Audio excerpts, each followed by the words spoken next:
안녕하십니까. 이번에는 전남 광주에 있는 충장사를 다녀왔습니다.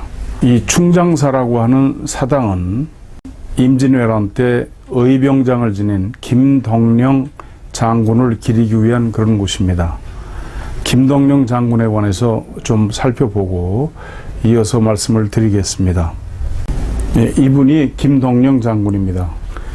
지금 사당 안에 있는 초상화를 촬영한 겁니다. 사당 입구에 있는 정문입니다. 충용문이라고 되어 있죠. 경례를 들었으면은 이렇게 충장사라고 되어 있고요. 김덕령 장군은 1567년 선조 원년에 출생을 하셔서 1596년 선조 29년까지 사신 분입니다. 광산 김씨고요. 25세 때 임진왜란이 발발합니다. 그래서 형과 함께 의병을 일으켜서 고경명 장군이라고 있죠. 나중에 고경명 장군도 전사했습니다만 고경명 장군의 휘하에서 전라도로 침입하는 왜적을 물리치기 위해서 전주로 가게 됩니다. 그런데 모친을 돌보라는, 그때 이제 모친이 위태로웠나 봐요. 그 형의 권유로 일시 귀향을 하게 됩니다. 1593년 어머니가 돌아가시고 그 상중에 담양부사 이경린 또 장성현감 이기 등이 권유를 해서 담양에서 의병을 일으켜 세력을 크게 떨쳤습니다. 선조로부터 형조 좌랑이라는 직함을 받고 또 충용장이라고 하는 군호를 받게 됩니다. 그리고 1594년 세자의 분조, 그러니까 선조가 의주로 피난을 가고 조종을 하나 세자한테 맡겨놨죠. 분조로 세워진 무군사에서 세자로부터 이코 장군이라는 칭호를 받게 됩니다. 그리고 선조로부터 초승 장군이라는 군호를 받습니다.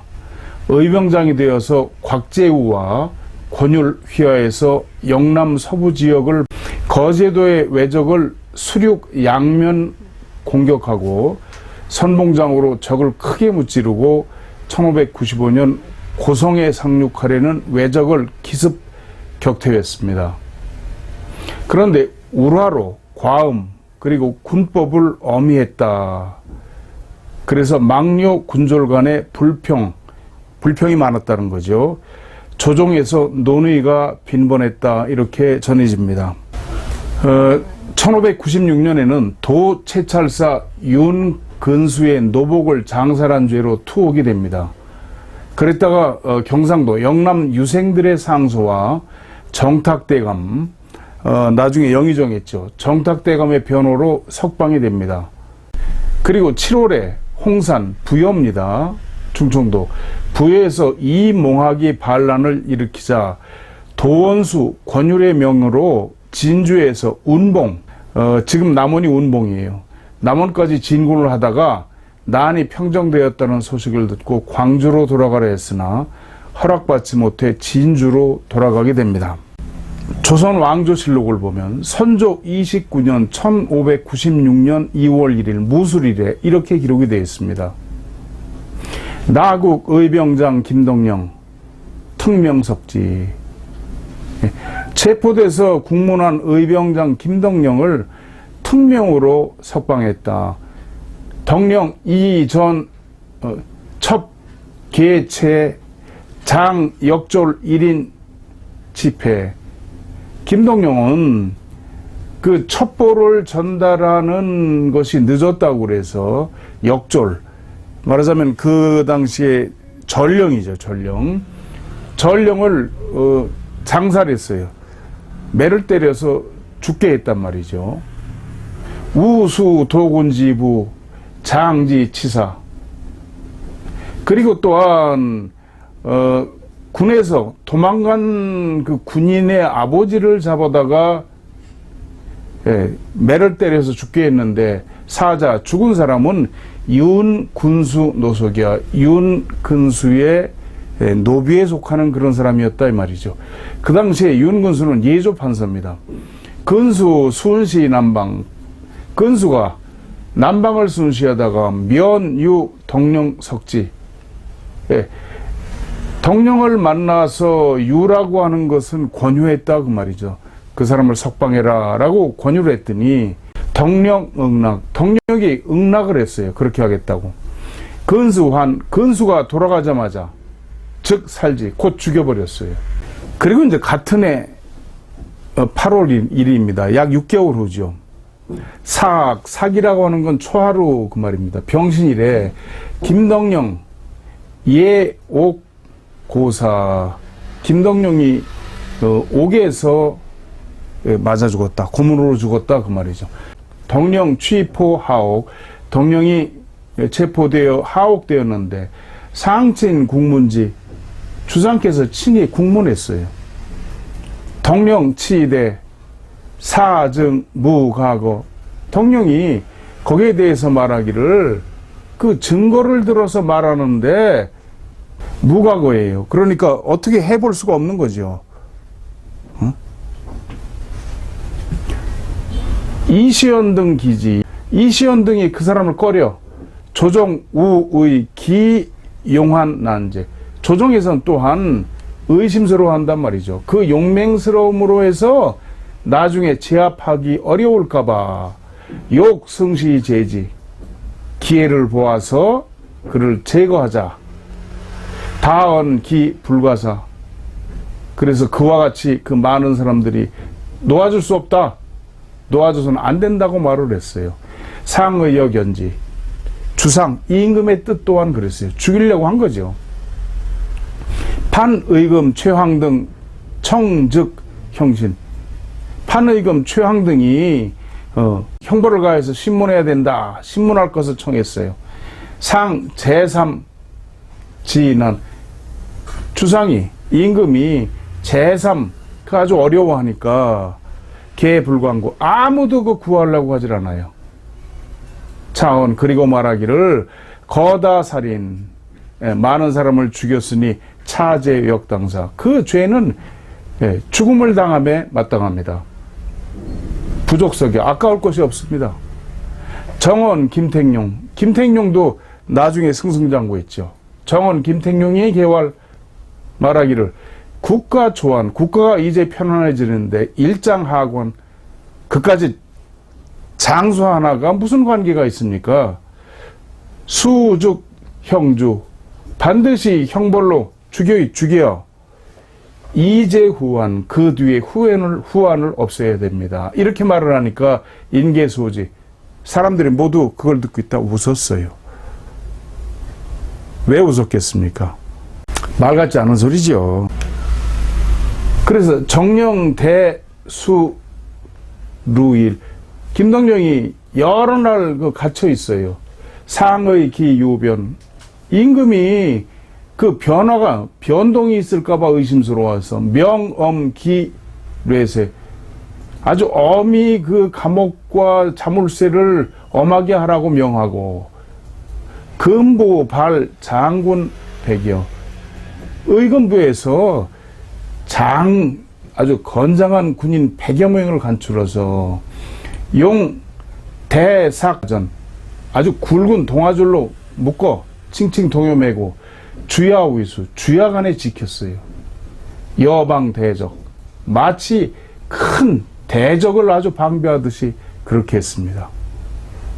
경치 형신 루백. 그리고 마침내 형벌로 신문한 지가 수백 번. 고경골진절. 그래서 마침내 청강이 뼈가 으스러지고 풀어졌어요. 종용자리. 그러나 용모를 갖추고 스스로 이치가 분명하며 사기불효. 그 말하는 것이 흔들리지 않았어요. 단활. 그리고 말하기를 신유만사지죄. 신에게는 만번 죽어야 할 죄가 있습니다. 계사세, 계사년에 자모종당. 어머니께서 돌아가셨는데 내 망 3년지에 3년의 그 슬픔을 잊어버리고 분 일천지수. 하늘의 원수죠. 외적이 들어왔다 이 말이죠. 그것을 분하게 여겨 할정변복, 옷을 갈아입고 장검 굴기, 검을 짚고서 일어났습니다. 누세종군, 여러 해 동안 종군했으나 미건천공, 한마디에 공도 세우지 못했고 불신어충, 충성을 펴보지도 못했습니다. 반구로효, 이 효로부터 오히려 그 위반되게 했으니 죄 지어사 죄가 여기 이르렀으니 만사난도, 만 번 죽는다 해도 탈환할 수가 없습니다. 신금명진, 신은 지금 목숨이 다하지만 무부가헌, 다시 할 말이 없습니다. 단 신소모 용사, 단 신이 모집한 용사 최담령 등 무고재리, 죄가 없으면서 감옥 속에 있습니다. 원물살이 용지, 원컨대 죽이지 말고 그들을 쓰소서. 정시 무이사이사, 그리고 끝내 처음과 다르지 않은 말을 그대로 하고 그리고 죽었다, 이렇게 되어 있습니다. 나중에 무장들이 난을 일으킬까 봐 미리 다 제거해서 죽이는 거죠. 이순신 장군도 그렇게 해서 당한 거 아니겠습니까? 참 용렬했던 사람들입니다. 그래가지고 이몽학과 내통했다는 무고로 곽재호 등과 체포가 됩니다. 근데 그 당시에 정탁이라고 영의정을 지냈죠. 그리고 김웅남, 좌의정 등이 변론을 하고 20일 동안 6차례 혹독한 고문으로 옥살을 했다, 그 말이죠. 그리고 1661년 현종 2년에 신원시키고 관작을 복구해요. 그리고 병조 참의 뭐 쭉 이렇게 합니다. 이게 무슨 의미가 있습니까? 1710년에 봉사손, 후손이 없었기 때문에, 자식이 없었기 때문에 김수신을 제사를 지내는 그 손으로 녹용을 해요. 국가에서 월급을 주고 네가 그 집 양손으로 들어가라, 이렇게 됐던 거죠. 지금의 충장사는 1972년 박정희 대통령이 와서 보고 그 당시 1억 5천만 원을 배당해서 현재의 모습을 갖추었다고 합니다. 참고로 네이버백과 그리고 한국민족문화대백과 한국학중앙연구원, 조선 왕조실록에서 살펴봤습니다. 이렇습니다. 충장사. 한창 벚꽃이 펴서 흐드러지죠. 김덕령 장군 묘를 올라가 보기로 했습니다. 이번에 그 안내는 광주에 살고 계신 전통 한옥 문화재 목수인 한자일 씨가 맡아주셨습니다. 이분은 전화번호가 010-3974-6171입니다. 굉장히 많은 풍수 공부를 하셨고요. 그리고 관령자를 가지고 써보니까 너무 신통하다고 한번 와서 보라고 그래서 저희가 다녀왔습니다. 한번 보시죠.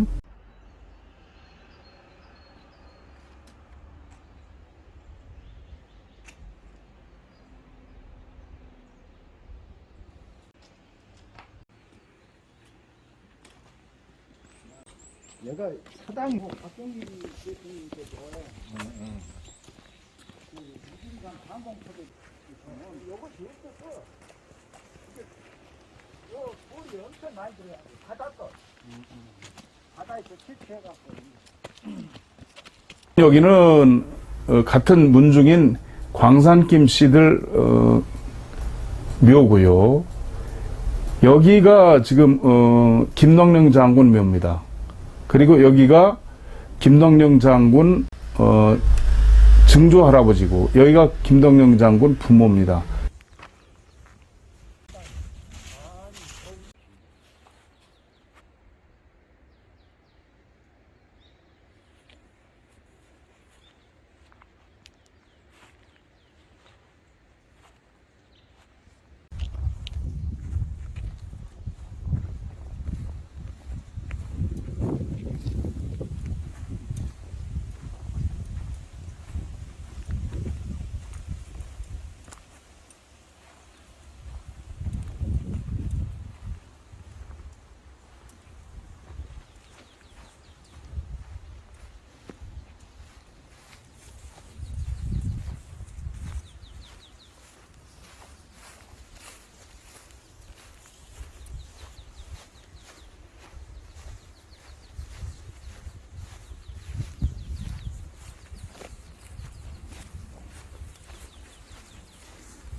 안 들어가.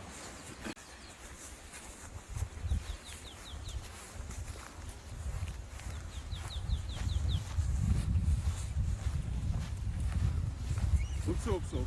저 위에 가봐요.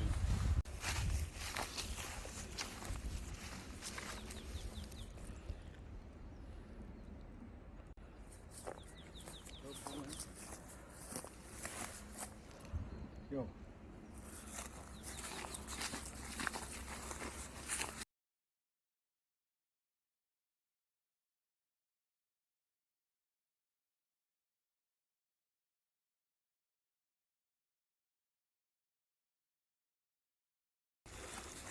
이게 내가 억지로 하려는 것이 아니라 내가 아까 우리 전박사님 해볼 때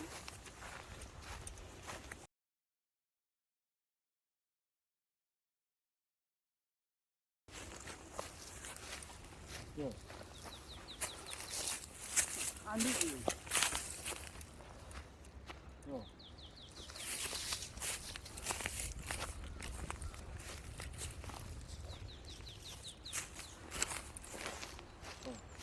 이게 이것이 왜 여기서 이 묘수 쓰고 실패를 했냐. 정말 요거의 첫 번째라거든. 저 투구봉이 짐 밖에가 있어요. 근데 요놈이 묘가 어떻게 쓰냐면 뜰방도 여러 개 잡잖아요. 무중상 여러 개 막히게 가깝지도 않게 지가 쓰다가 못생긴 같다. 그러면 안대로 틀어지 않게 지가 쓰다가 못생긴 해고자 가려는데 나는 다 그러면 부종으로 쓰는 게 여자가 장사가 나고 큰아들은 별것이 없고 둘째가 겨드랑이에 삐뚤게 죽지까지 날개를 달고 나올 거인데 역적으로 몰려 끝나볼 것이오 그랬다고 막. 근데 말 그대로 맞아 떨어졌더라고요.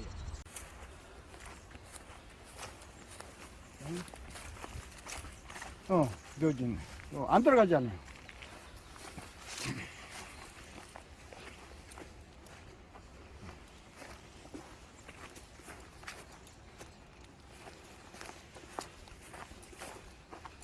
안 들어가. 우리 한 선생님 관룡자가 어떤지 한번 설명을 좀 한번 해보시죠. 요것은 사람은 눈으로 세상 사람이 보면은 사람으로 말하면 키가 작은 사람 무시하고 키 꺼놓고 겉보기 좋으면은 여자들이 미쳐버리듯이 그러니까 풍수에서는 관룡자 보니까 이 관룡자가 잘 되었다는 거. 나도 이걸 믿들 않는데 내가 사람은 눈으로 본 것은 실수를 할 수는 있으나 관룡자 옛날 중국 신안이 여기 할 때 이거 밑에다 가오가 조금 있고 내가 나한테 열렸어요. 한 입이 이렇게만 헛소리다 해서 바로 그 자리가 딱 맞아 떨어졌더라. 한치만 올라가 보면 안 된다는 거. 이게 저기서 진사인데 저기 있잖아요. 저기 묘. 거기도 혈이 아니야. 내가 이 관룡자를 사갖고 간 뒤로 잘 되니까 내가 기분이 좋았다. 나는. 근데 옛날에 맨 처음에는 실수를 했지. 꺼진 데다 썼는데 나중에 관룡자를 사가지고 보니까 우리 전 박사님이 하는 거 지대로 돌아가더라. 근데 밑에는 수맥은 하나도 없어. 근데 안 돌아가. 그러니까 그것이 보기에는 왑바닥 같지만 혈이 아니더라. 나는 이건 실제 내가 거짓말 더 보태지도 않고 들지도 않고 쉬운 것이 아니라. 우리 전 박사님 묘역에 어떤 전생에 인연이 해서 한배 속에 나온 친형제가는 아니지만 그래도 전생에 무슨 인연이 깊던가 내가 이걸 해가지고 내가 우리 집안 진짜 통반장 하나도 안 나오고 동사무소 말단 공무원도 안 나왔는데 참 우리 조카가 잘 되고 그렇게 내 속이 좋소 기분이. 진짜 이건 내가 꾸민 것도 아니고 앞에 있다 해서가 아닙니다. 내 순수한 진짜. 김덕령 장군 묘에서 바라본 안산입니다. 여기가 지금 김덕령 장군 묘입니다. 무등산이 이렇게 틀어서 와서 첩첩이 막았죠. 그런데 안타깝게도 여기 보면 이 청룡이 많이 깎인 것을 볼 수가 있습니다. 저희가 관룡자로 측정을 해봤더니 여기가 김덕령 장군 묘인데요. 여기는 혈이 하나도 없고 수맥만 있습니다. 김덕령 장군의 증조부, 증조모 묘 위에서 이렇게 작동을 합니다. 앞에서. 그러니까 이 전체에서 이 묘자리밖에 쓸만한 게 없는 거죠. 이 자리만 이렇게 혈이 있고 이 김동영 장군 묘 이쪽으로는 전부 다 이 수맥만 가득한 걸 알 수가 있죠. 김동영 장군 묘 앞에 있는 비석인데 약간 기울어졌죠. 수맥이 있기 때문에 기울어져 있습니다. 여러분 어떻게 보셨습니까? 여러분 시청해 주셔서 감사합니다.